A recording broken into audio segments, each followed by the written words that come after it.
Hola, soy Blanca, de Recuerdo y Dignidad. Voy a leer un poema de Francisca Aguirre, una poeta que nació un poco antes de la Guerra Civil y perdió a su padre en el garrote vil.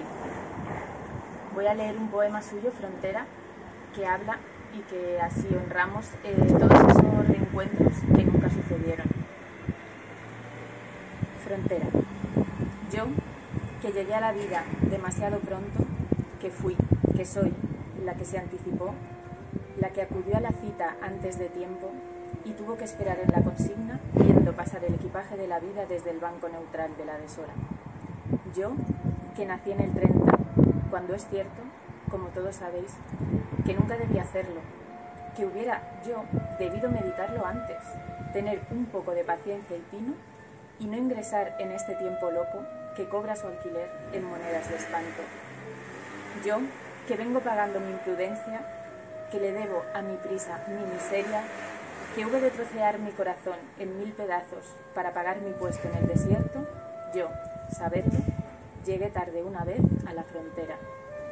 Yo, que tanto me había anticipado, no supe anticiparme un poco más, al fin y al cabo, para pagar en monedas de sangre y de desdicha que pueden importar algunos años.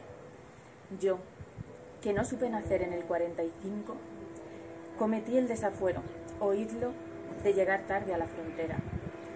Llegué con los ojos cegados de la infancia y el corazón en blanco, sin historia.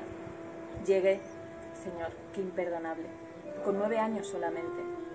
Llegué, tal vez, al mismo tiempo que él, pero en distinto tiempo. No lo supe.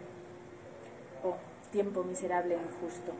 Estuve allí, quizá lo vi, pero era tarde. Yo era pequeña y tenía sueño. Don Antonio era viejo y también tenía sueño. Señor, qué imperdonable, haber nacido demasiado pronto y haber llegado demasiado tarde.